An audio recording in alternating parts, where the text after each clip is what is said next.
कहानी है चंदनवन की, जहाँ हर पेड़ के पीछे एक रहस्य छुपा हुआ है। एक गधा भोला राम बड़ी ही मस्ती में घूम रहा था। तभी उसे किसी के रोने की आवाज आई। भोला राम आवाज को सुनकर दंग रह गया और सोच में पड़ गया। तभी अचानक से उसे एक छोटा सा हिरन लाली रोता हुआ दिखाई दिया। अरे, ये तो एक हिरन का बच्चा है, लेकिन ये रो क्यों रहा है? ये तो बेचारा अकेला बैठा हुआ है। पता नहीं इसके माता पिता कहाँ गए होंगे। आजकल के जमाने में ये कैसे से माता पिता हो गए हैं, जो इतने खतरनाक जंगल में अपने बच्चे को अकेला छोड़कर घूमने निकल जाते हैं। अगर वो खतरनाक तेंदुआ यहाँ आ गया तो बेचारे का शिकार कर लेगा। चलो उसी के पास जाकर पता करता हूँ कि उसके माता पिता कहाँ हैं। फिर भोला राम छोटे हिरन के पास गया। अरे बेटा, क्या हुआ तुम्हें और यहाँ क्या कर रहे हो? क्या तुम्हें अकेले डर नहीं लगता है? ये जंगल खतरनाक जानवरों से भरा पड़ा है। यहाँ इतना खतरनाक तेंदुआ रहता है जो 1 मिनट में तुम्हारा शिकार कर लेगा और तुम्हें पता भी नहीं चलेगा। कैसे माता पिता है तुम्हारे, ऐसे जंगल में तुम्हें अकेले छोड़ गए? अरे अंकल जी, आप चुप हो जाइए। आपको मेरे माता पिता के बारे में भला बुरा बोलने का कोई हक नहीं है। आप जानते ही क्या हो मेरे माता पिता के बारे में? वो बहुत ही अच्छे हैं, उनके जैसा कोई नहीं है। अरे बेटा, गुस्सा मत करो, मेरी बात का बुरा मत मानो। मैं तो तुम्हें रोता देख परेशान हो गया था, लेकिन जब तक तुम मुझे अपने बारे में बता नहीं देते, मुझे कैसे पता चलेगा? मैं कैसे तुम्हारी मदद करूँगा? मुझे अपने बारे में कुछ तो बताओ, तुम क्यों रो रहे हो? मैं तो नदी के उस पार वाले जंगल में रहता था। मेरे माता पिता, हम साथ में घर पर थे। तभी अचानक से एक शेर ने हमारे घर पर हमला कर दिया और उस हमले में उसने मेरे माता पिता का शिकार कर लिया। हमारे घर में एक कुल्हाड़ी रखी थी, तो मेरे पिताजी ने भी उस कुल्हाड़ी से शेर पर हमला किया, जिससे उसका एक पैर कट गया था। तभी मैं वहां से भाग गया था और शेर का पैर कटा होने के कारण वो मेरा पीछा नहीं कर सका और मैं बच गया। मैं तो अपनी माँ बाबा की याद में यहाँ रो रहा था। अच्छा ठीक है बेटा, मैंने तुम्हारे माता पिता को बहुत उल्टा सीधा बोला है, उसके लिए मुझे माफ कर देना। मुझे पता नहीं था। अब तुम्हें टेंशन लेने की कोई जरूरत नहीं है। बेटा, अब से तुम मेरे साथ रहोगे। चलो बेटा, हम घर चलते हैं। छोटे हिरन और भोला राम की बातें एक लोमड़ी रिंकी चुपके से सुन रही थी। अरे यार, आज तो मैं थोड़ी सी लेट हो गई, वरना आज तो मुझे इस हिरन के बच्चे का शिकार करने के लिए मिल जाता। लेकिन क्या करूं, इसका शिकार करने का मन तो बहुत कर रहा है, लेकिन वो गधा मुझे इसका शिकार नहीं करने देगा। मुझे बिल्कुल भी रिस्क नहीं लेना है। चलो अब घर चलती हूँ, कभी न कभी तो ये अकेले मिलेगा ही। फिर रिंकी लोमड़ी अपने घर चली गई, लेकिन उसके मन से तो छोटे हिरन का ख्याल जा ही नहीं रहा था। वो तो बस उसका शिकार करने के लिए ही सोच रही थी। तभी रिंकी ने एक योजना बनाई और योजना के अनुसार छोटे हिरन के पास पहुंच गई। नमस्ते गधेराज, क्या कर रहे हो? काफी समय से मिले नहीं थे, सोचा घर आकर ही आपसे मिल लूंगी। अरे चतुर लोमड़ी, मैं तुझे अच्छे से जानता हूँ। तुम यहाँ मेरा हालचाल पूछने नहीं आई हो, जरूर किसी न किसी मकसद से यहाँ आई हो। अब बता भी दो, क्या काम है तुम्हें मुझसे? अरे गधेराज, मैं तो बस यही बताने आई थी कि एक लंगड़ा शेर इस जंगल में घूम रहा है और वो एक छोटे से हिरण का पता पूछ रहा था, और वो छोटा हिरण तो तुम्हारे पास है। तो अगर तुम अपनी जान की सलामती चाहते हो तो इस छोटे से बच्चे को मेरे साथ भेज दो, वरना मैं उस लंगड़े शेर को तुम्हारे घर का पता बता दूंगी, जिससे तुम्हारी जान को भी खतरा हो सकता है। अब देख लो तुम्हें क्या करना है।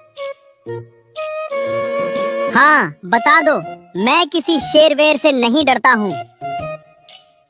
हाँ हाँ लोमड़ी, मैं तुम्हारे साथ जाने के लिए तैयार हूँ। मुझे नहीं रहना इस गरीब गधे के साथ। मैं इसके साथ गरीबी की जिंदगी नहीं जीना चाहता हूँ। इसके पास ना अच्छा खाने के लिए होता है, ना इसके पास अच्छा पीने के लिए होता है। मुझे नहीं रहना इसके साथ। चलो, तुम मुझे लेकर चलो अपने साथ। छोटे हिरन की ऐसी बात सुनकर बोलाराम को बहुत ही दुख हुआ और रिंकी लोमड़ी छोटे हिरन को अपने साथ ले गई।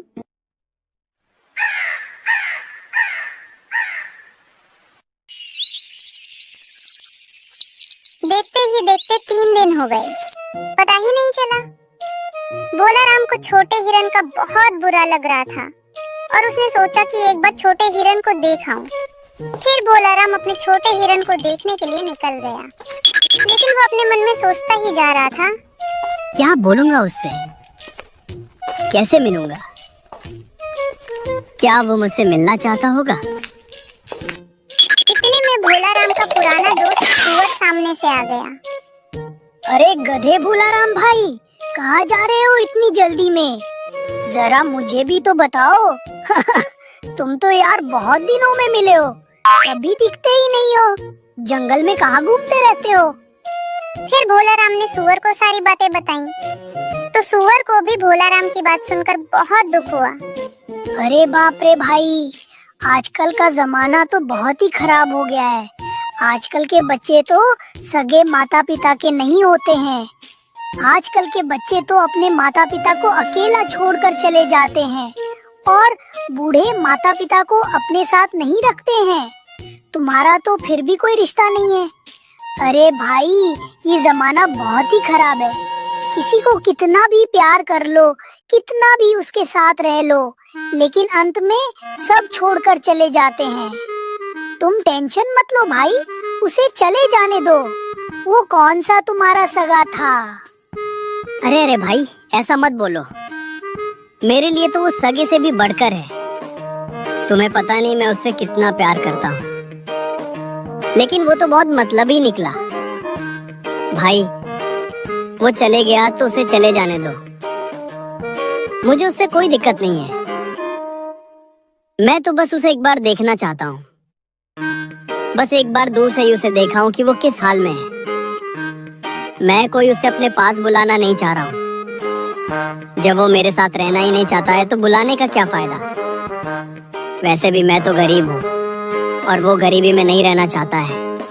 ठीक है भाई, अगर तुम नहीं मान रहे हो तो चले जाओ, लेकिन वहाँ अपनी सुरक्षा से जाना।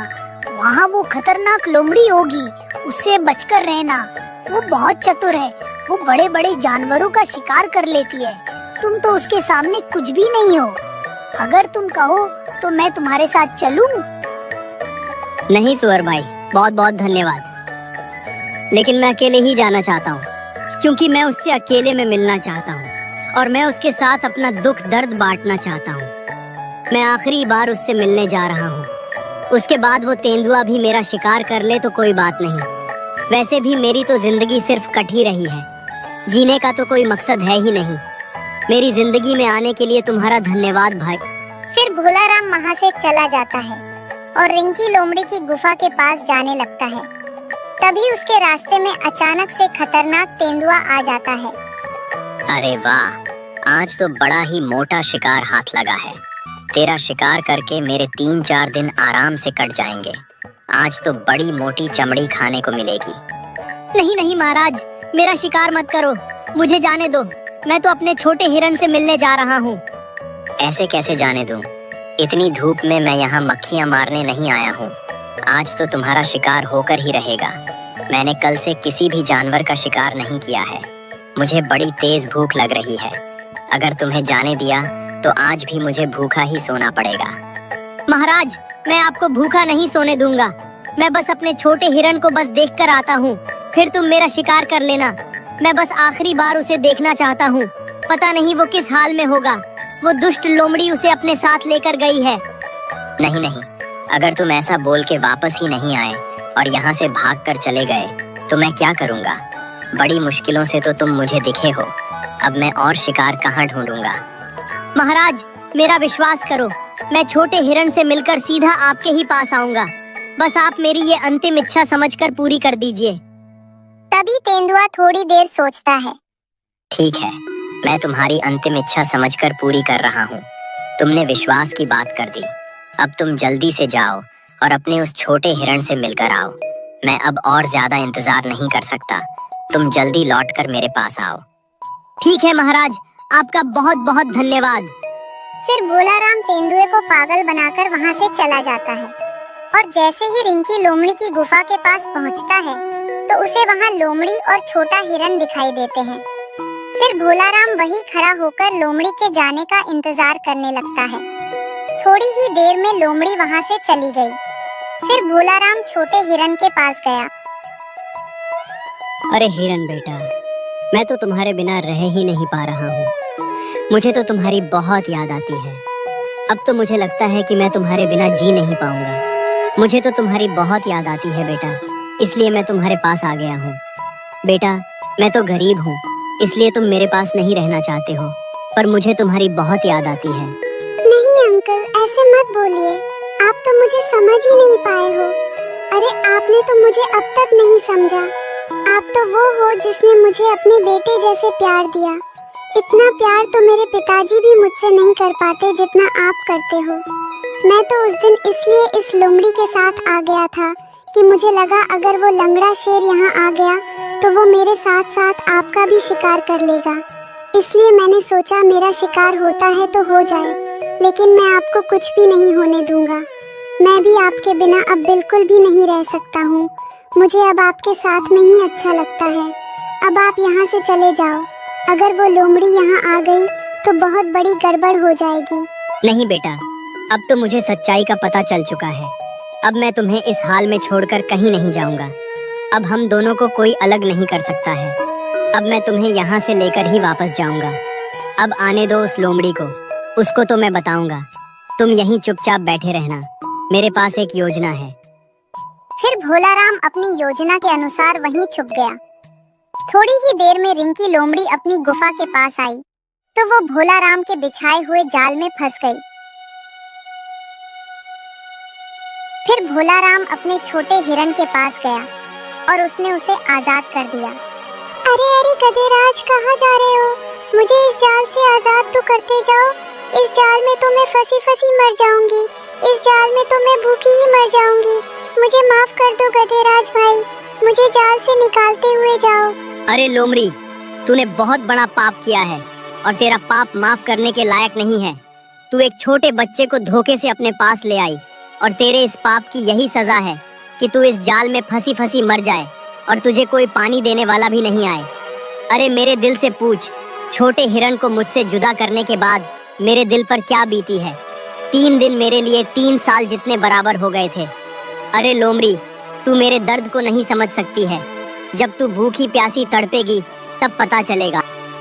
नहीं नहीं अंकल, इस लोमड़ी को यहाँ से आजाद कर दीजिए। मैं उसको आजाद करना चाहता हूँ। ये क्या कह रहे हो बेटा? तुम पागल तो नहीं हो गए हो? अगर इस लोमड़ी को आजाद कर दिया तो ये तुम पर हमला कर सकती है। बेटा, ये क्या कह रहे हो? इस लोमड़ी को इस जाल में ही रहने दो। मैं इस लोमड़ी को आजाद करना चाहता हूँ। एक दिन इस लोमड़ी के पास एक ही रोटी बची थी और उसने वो एक रोटी मुझे खिला दी थी और खुद भूखी सो गई थी। मैं उस कर्ज को मिटाना चाहता हूँ। अगर ये भूखी प्यासी मर जाएगी तो मैं अपने आप को कभी माफ नहीं कर पाऊंगा और मैं उस कर्ज में नहीं रहना चाहता हूँ। इसलिए अंकल, इसे आजाद कर दीजिए। फिर भोलाराम ने छोटे हिरन के कहने पर रिंकी लोमड़ी को आजाद कर दिया। देख लोमड़ी, उस दिन तो इसने मुझसे दूर जाने का फैसला कर लिया था तो मैंने कुछ नहीं किया, लेकिन आज तुझे इस पर हाथ लगाने से पहले मेरा मुकाबला करना पड़ेगा। मेरे होते हुए तू छोटे हिरन का बाल भी बांका नहीं कर सकती है।